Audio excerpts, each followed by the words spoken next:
The month of July is over, so I'm going to be taking all 29 movies that I watched for the first time, and I'm going to rank them from worst to best, starting with number 29, the worst movie, by far, The Fog. This was so damn boring. I remember bits and pieces from it, and I'm working on a video that includes some horror movie remakes, so I'm like, might as well knock The Fog off that list, so I watched it, and oh my god, I fell asleep in the middle of it. I was so bored throughout the whole thing. Even when I woke up, I only fell asleep for maybe like 10 minutes.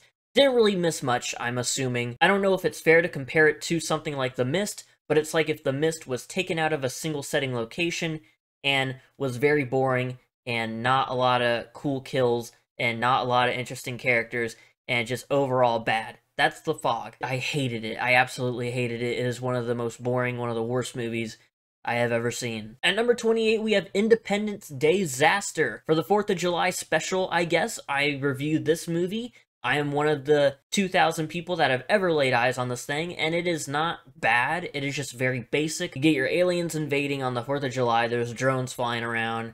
It's whatever, not a lot of fleshed out characters. It is just a cookie-cutter alien invasion movie. I don't really have anything bad to say about this movie other than that it's just bland. At number 27, this might surprise you, but we have Signs, another alien invasion type movie, but this one is definitely better than Independence Day-zaster. Now, I wouldn't say Signs is a bad movie, it's just very low on this list because I was kind of bored throughout most of it. I liked pretty much all the characters, but it's just very quiet, talking about what to do, kind of realizing the situation that they're in, and that is cool, but I don't know. And the ending also isn't too great, like it feels a little funny. Oh, they could be defeated by water? Just so happens my daughter is leaving water all around the house and glasses and stuff, so yippee, our little alien problem is solved. And it's just fine. I could see myself going back and rewatching this. Maybe I was just a little tired, a little grumpy, and that's why I was bored. But I can understand if you do like this movie, I just did not. Number 26, we have Maximum Overdrive. Maximum Overdrive is quite a bit of fun. The only thing it's lacking in is the main character, or pretty much most of the characters, they're very, like, one note. Our protagonist kind of rises to the occasion out of nowhere, like he's just some Joe Schmo, and then out of nowhere he's like, by the way, I'm the hero, and I'm awesome. But I will give this movie credit because the scene where the little kid is just riding his bike or whatever, and all the electronics have come to life, the ice cream truck especially just kind of playing its little jingle, going down the streets, and the little kid has to hide in the bushes.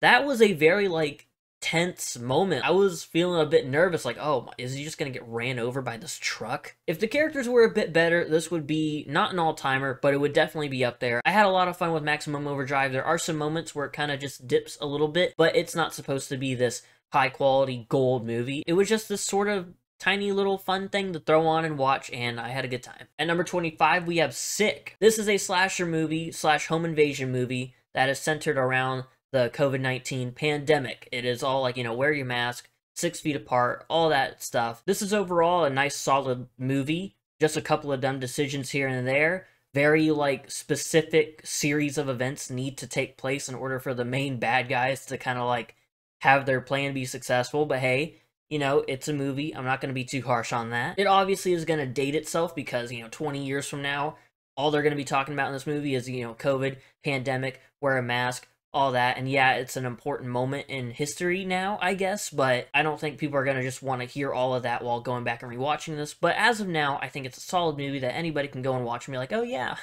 that was just a couple years ago. That's crazy. At number 24, we have The Void. The Void is another movie I have already covered in full on the channel. It is a cult slash creature slash alien kind of movie. There's like different dimensions. There's a cult that kind of gets involved but also doesn't. And there's weird creatures roaming around this hospital. It has a cool single setting location. It reminds me of The Thing, crossed with, I guess, like Hellraiser. Like some of the creatures look like Cenobites, especially in the basement of the hospital. They're all like dead bodies coming back to life because of a mad scientist. Very sci-fi horror.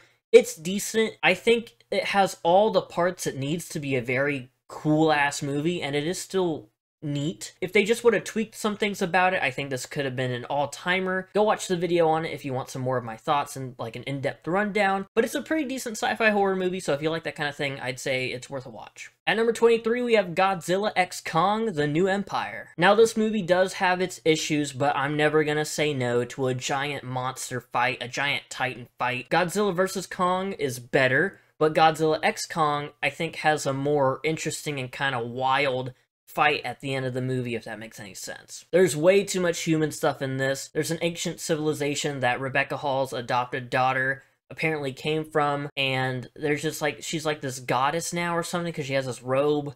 There's just so much stuff going on. The first hour is kind of a bore. It takes a while to get going, but as soon as we reach the big giant like antagonist, the giant monkey with the scar on his face, I think, I don't really remember, but once the big bad gets introduced, we are firing on all cylinders from there. Godzilla, Kong, the ice dragon thing, and the ape with the scar on his face.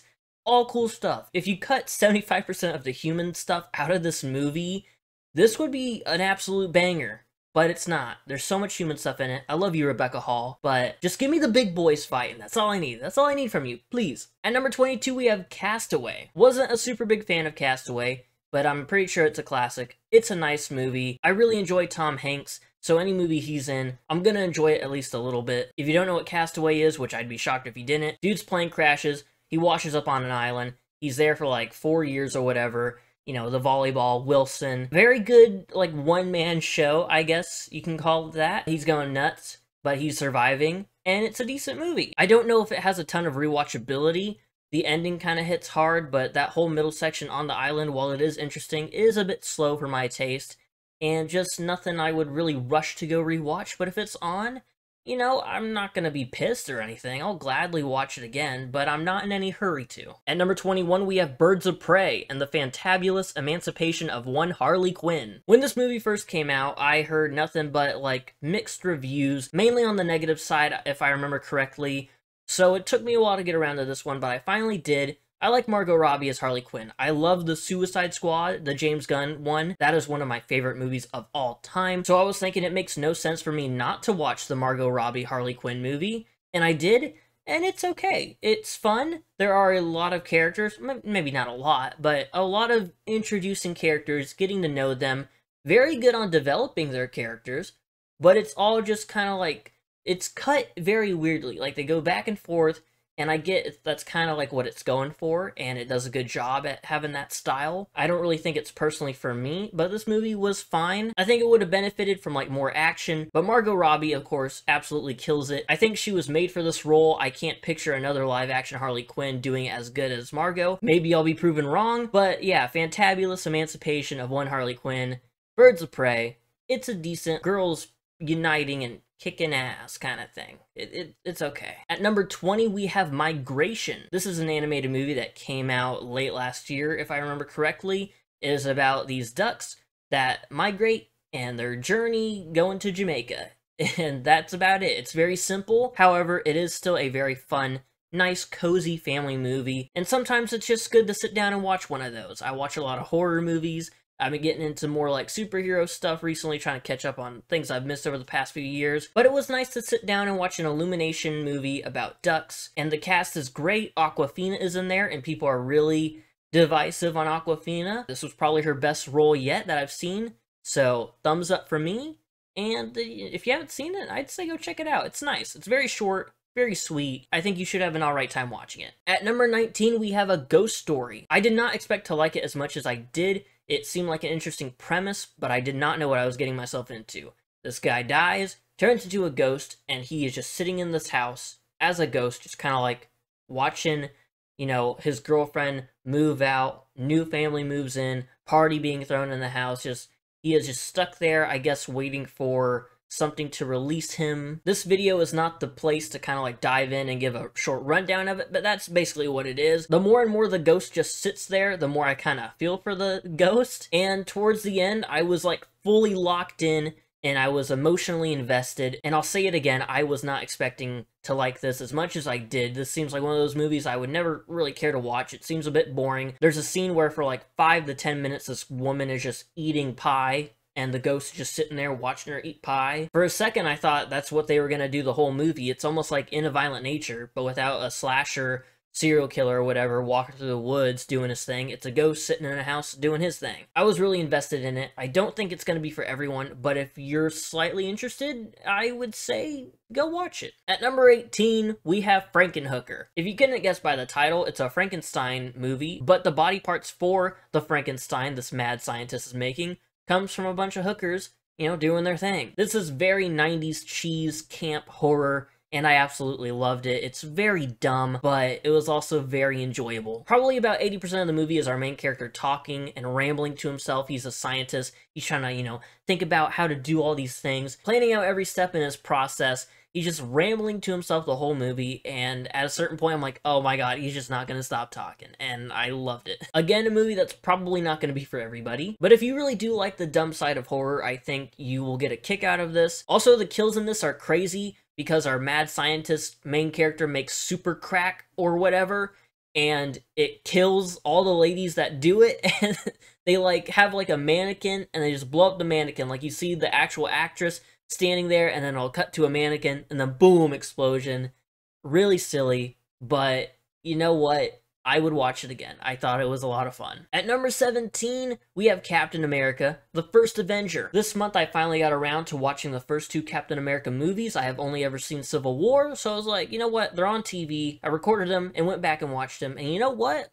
I've always been a bit of a Captain America hater. I thought he was a bit on the bland side. But his movies, they kind of kick ass. Love me some Chris Evans. I'm a big Marvel guy, so seeing all this story for Captain America, I guess I shouldn't have judged too harshly, because these were a lot of fun. The First Avenger, great, I guess, war movie in a sense. He's helping his boys out. Red Skull is there. He's a bit intimidating and kind of cool. I truly never learned the complete origin story for his relationship with Bucky, so I got to see that kind of play out. The First Avenger, very solid Marvel movie, although watching skinny Chris Evans, he had a body double, but his face, I guess, deep faked or scanned or whatever the hell on his body double. Skinny little Chris Evans is very frightening, and yeah, but after all that goes away, it's a very fun movie. At number 16, we have The Wolverine. 2013's The Wolverine is very, I guess stylish is the right word. Again, another good action movie, but I don't think I was into it as much as some other people were.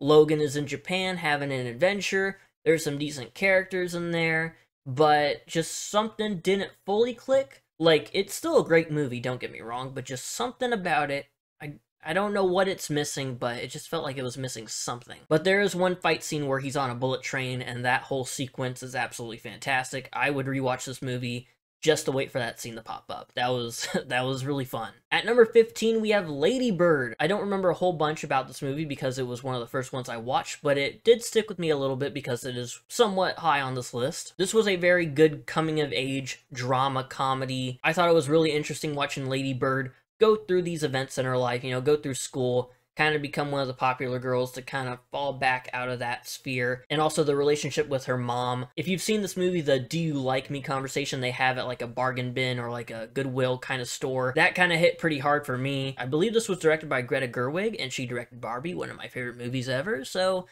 props to Greta Gerwig. The 2 movies I've seen from you, absolutely nailed it. Lady Bird is a great watch, and you should go check it out. At number 14, we have Happy Death Day. This movie came out a few years ago, and I've seen bits and pieces of it, but I've never actually sat down and watched it in full. I finally did this month, and I was not disappointed. The main character, Tree, took a while to grow on me, but that's her whole, I guess, character arc thing. She is kind of a not great person, but then she grows into being you know what, I could be a good person, and I'm learning about myself. Hooray. If you don't know what Happy Death Day is, it's like Groundhog Day, but a slasher movie. There's a cycle where a Tree wakes up, goes throughout her day, same events happen, and she gets killed by this baby face killer because that's her school mascot, and she has to try to figure out who is the person killing her. And what really sucks is that I knew the ending before sitting down and watching this in full for the first time, so I knew what was coming, but I just didn't know the pieces of the puzzle leading up to the end result, and I thought they executed it well. I really wish I hadn't seen bits and pieces of it beforehand, because going into this for the first time, not knowing pretty much anything, it would have made this experience so much better. But Happy Death Day, still a very, very fun horror movie. I like those kind of horror comedies. Freaky is another one of my favorite horror movies of all time. Happy Death Day feels very similar. I think they're both made by Blumhouse, so, kind of similar style, I guess. At number 13, we have John Wick Chapter 4. In the month of June, I watched the first 3 John Wick movies, really enjoyed them all, so it was time for the final movie so far. They're coming out with a 5th one, apparently, so that should be interesting. As you can tell by the placement on this list, I really enjoyed John Wick Chapter 4. John Wick is probably one of the most consistent franchises that I have seen in quite some time. Every movie is at least solid to really good. I love the main bad guy, Bill Skarsgård. Hell yeah, he is just phenomenal in everything he's in. My only complaint about this movie, though, is that it's nearly 3 hours long, and it is supposed to be the epic end to John Wick's journey, supposedly. Like I said, they're coming out with the 5th one. But 3 hours, I don't know if it needed to be that long. And for me, it was a bit longer than the actual runtime because my TV kept freezing up, and I had to, like, open and close the movie at least 10 times, and that really pissed me off. So if all that crap wasn't happening, maybe if I go back and rewatch it, fresh start, clean slate, this would go maybe like 5 spots higher. It is really good, but at least I got to see the final bits without any stuttering or nothing like that. Really, really good action-packed movie. The whole fight scene with that freaking big dude, I forgot his name, but like he's like a gambling dude or whatever. That big dopey guy, that was a lot of fun. Although I don't think it's entirely necessary to make a 5th John Wick movie, these things kick ass, so I am not upset. At number 12, we have Donnie Darko. This is one of my friend's favorite movies of all time, and he's been getting on my case to watch it, and I finally did. Jake Gyllenhaal continues to be phenomenal, even though some of his movies aren't the greatest. He always puts in one hell of a performance. While I don't know if I entirely understood Donnie Darko, I think that's the case for a lot of people, I did Google some, like, possible theories or, like, what the whole thing meant, and I found one explanation that I really liked, and if that is the case for the movie, hell yeah, very solid. Frank the Rabbit, very creepy. Obviously, it's like a Halloween costume, so it looks a bit funny. But the drawings of just like the face itself, like the skull-looking bunny face, that thing is very freaky. And the ending of this movie, where All Around Me Are Familiar Faces, that song plays, and it's cutting from like character to character, you know, the conclusion of the movie, it hits. Just that song being played and the slow, just like zoom-ins on all of our characters, something about it just made me feel a type of way, like very uneasy, and I haven't felt that way while watching a movie, I don't think ever. This gave me a very unusual feeling, and any movie that can get me to feel any type of way somewhat strongly, 2 thumbs up from me. It almost made it into the top 10, but because it's a bit on the weird side, it's not going to be an all-time favorite, but it's still really, really good. At number 11, we have X-Men Origins Wolverine. Now, a lot of people do not like this movie. I had no issues with this whatsoever. I thought it was a fun, let's meet all these different mutants and have them, like, kind of fight and, like, talk to each other. I thought it was cool. I had a really good time with this movie. Cotton Weary from Scream, he's in it, and I did not know that, so just every time he came up, every time Victor was on screen, he'd have his claws come out of his fingernails or whatever the hell. I'd be like, oh, Scream! A few complaints I did see were about Will.i.am being in there. He did an alright job. He's not in it for very long. Spoilers. He's fine. He's chill. I don't get why people were complaining about that. Maybe there's a deeper reason why it's so hated. Maybe it's not accurate to the comics. Maybe it just isn't a good movie in the eyes of a lot of people. I really enjoyed it. I'm confused why people didn't like it. Usually with some movies, I'm like, I could see why people didn't care for this all too much. But somebody in the comments, please tell me what's wrong with X-Men Origins Wolverine. Maybe the ending? The big conclusive fight scene? That's not the greatest, but it's still pretty decent. Like, a dude's head, like, chops off and is, like, lasering the whole thing down. That's pretty cool. There are a few moments where it gets a bit sloppy, but really, other than that, I really can't think of anything negative to say about X-Men Origins Wolverine. Also, Ryan Reynolds is in there. That version of Deadpool, not great, but Ryan Reynolds is on my screen, so still, 2 thumbs up. Number 10, Love Lies Bleeding. This movie was really, really good, and I did not expect it to stick with me for as long as it has. I watched this earlier in the month, and at least once a day I think about this movie. It's not really a horror movie, but there are some elements to it that's like crime, a little bit of drama, a little bit of, actually quite a bit of romance in there. A gym owner and a bodybuilder have a very complicated relationship. Throw in some family drama in there with, you know, some domestic violence and all that stuff. Makes for a pretty messy movie, but it also makes for a pretty entertaining movie. Speaking of entertaining, Dave Franco is in there, and he has a mustache and a rat tail thing. He's a scumbag in this, but just like Ryan Reynolds, anytime Dave Franco's on my screen, 2 thumbs up. There are some pretty decent visuals in this movie as well. There's like a sequence where one of our characters is sort of like hallucinating, and she vomits up her partner, and it's like, whoa. It's pretty wild, but also really cool at the same time. The reason I think it's up so high is genuinely because I did not expect to be so attached to this movie. The ending is another thing that I still think about, because the movie keeps this, like, similar pace, like, you get what's going on. It's not super predictable, but, like, you kind of get the gist of, like, what we're gonna do next. But at the end, they just throw this giant-ass curveball at you. This movie could have honestly used an extra, like, 15 minutes and maybe explained it, but it's also kind of funny that it's left unexplained. So maybe you'll dig this movie, maybe you won't. I really, really enjoyed it. At number 9, we have Captain America, the Winter Soldier. The second Captain America movie, a lot of great action. Black Widow's in there. Sam is in there as well, the Falcon, now Captain America. Just, this movie kicks a lot of ass. It's a great movie about betrayal because S.H.I.E.L.D. has been infiltrated by Hydra and there's some members in there kind of running things. Nick Fury gets quite a bit of screen time in this, and Nick Fury is such a badass character. Everything about this movie works. Don't really have any notes. The Russo brothers, they know how to make a damn good Marvel movie, and they're making Secret Wars and Doomsday, so fuck yeah. At number 8, we have Ocean's 11. Love the cast in this. I am slowly becoming a big George Clooney fan. He was great in Fantastic Mr. Fox, which I watched for the first time a few months ago. From Dusk Till Dawn is one of my favorite movies, and he is such like a badass, charisma-fueled character in that. And so Ocean's 11, plus I'm gonna watch 12 and 13 fairly soon. Hell yeah, George Clooney. I am on the George Clooney train. Choo-choo. But this is just like a pretty much perfect heist movie. Twists and turns galore, but it's just very simple at the same time.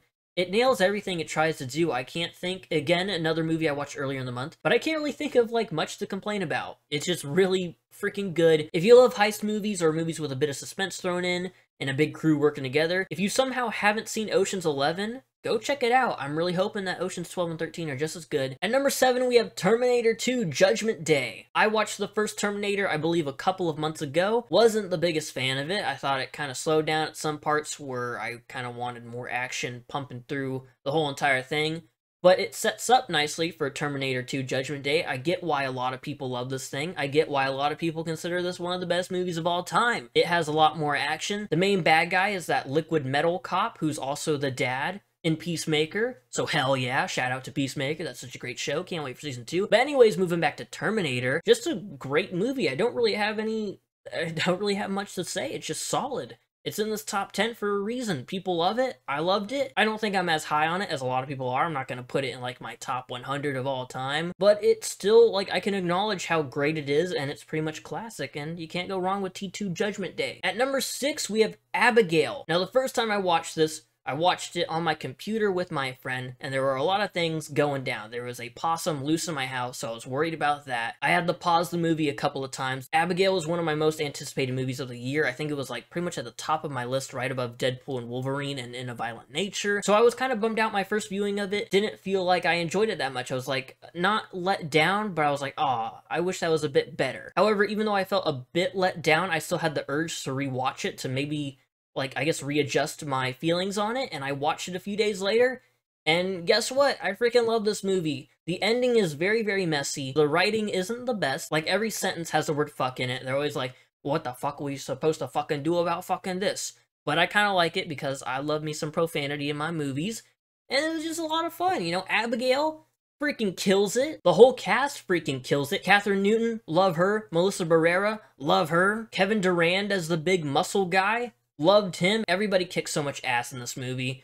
It's just really the ending that's sort of like, they're throwing a lot of things at the wall, and while I can vibe with it, it's like, whoa, okay, you can, like, chill out a little bit. And then at the very end, there's, like, a new problem introduced that just gets, like, swiped away, and I guess it wasn't supposed to be a big story thing, but, like, it was like, oh, okay, I don't think it was needed. Shout out to Alicia Ware, who plays Abigail. I hope I got her name right. She absolutely kills it when she's, you know, being all fearsome and shit with, like, the fangs coming out and, like, the messed up teeth, and then just doing, like, the ballet moves on the railing and shit, and just, like, kind of chilling in an elevator and talking, be like, fuck you, I know who you are. She did such a great job in this. I want to see, like, Abigail versus Megan.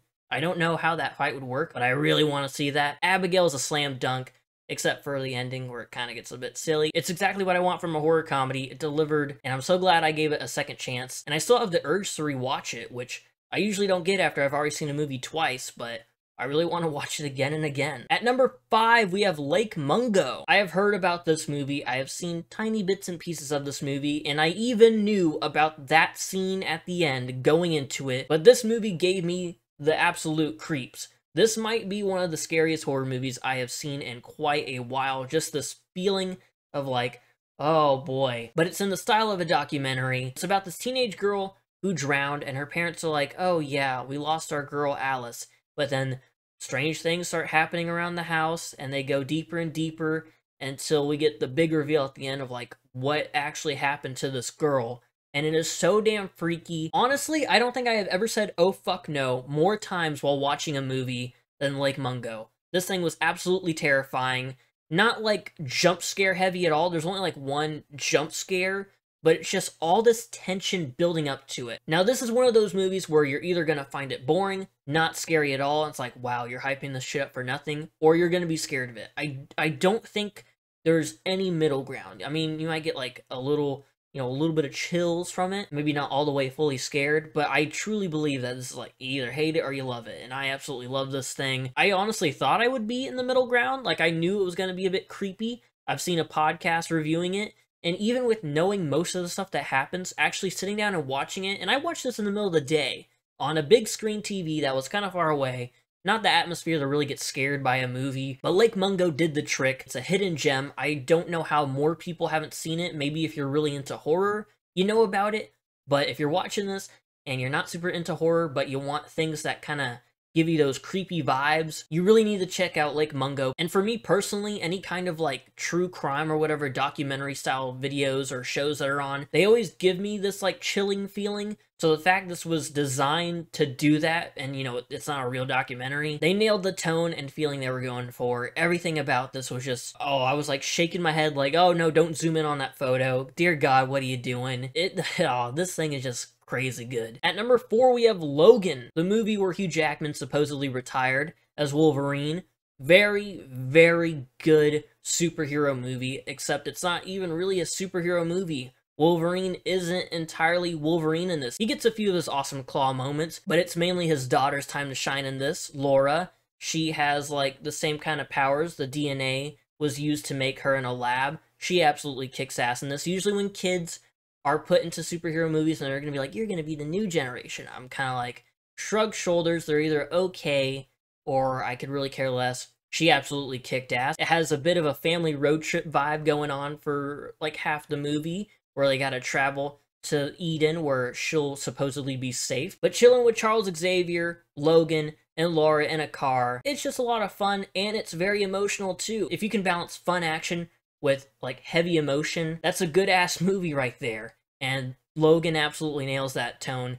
You kind of get everything from this movie. I watched this movie twice in the span of 24 hours. Once before I went to go see Deadpool and Wolverine, and then after it, I watched it with my friend because he wanted to watch it. And like I said earlier, usually I'm not in a super big rush to rewatch movies that close together, but Logan was just that damn good. At number 3, we have Nobody. A lot of good action movies on this list. Nobody, strong contender to be possibly even number 1 on this thing.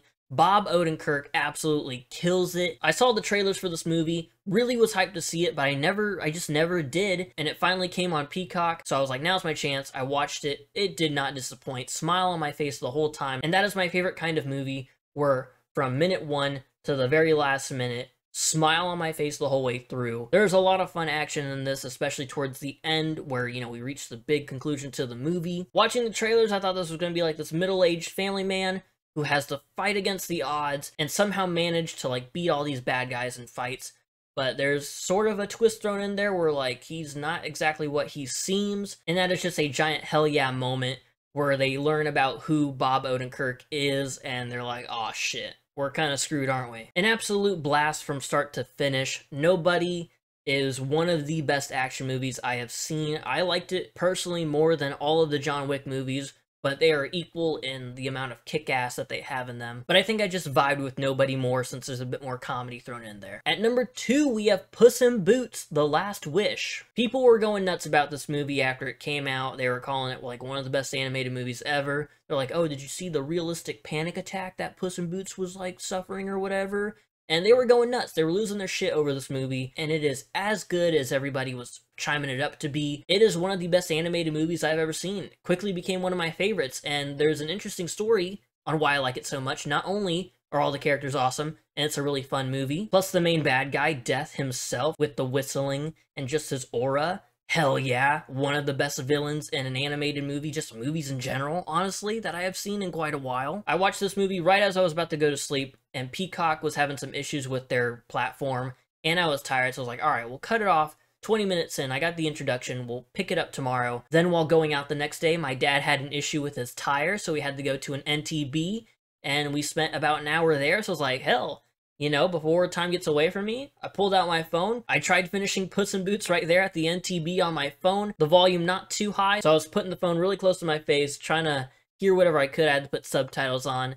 And then, before I could finish it, it was time to go. So then I get back home, only for the power in my house not to be on, because I guess they were adjusting things due to the hurricane that cut out the power to begin with. So I was like, it's really hot. I have like 10 minutes left of Puss in Boots. I'm just gonna finish it here with whatever little Wi-Fi I can try to connect to. And that's the story of me watching Puss in Boots: The Last Wish. And even though it was a super scuffed viewing experience, I still absolutely love this damn thing.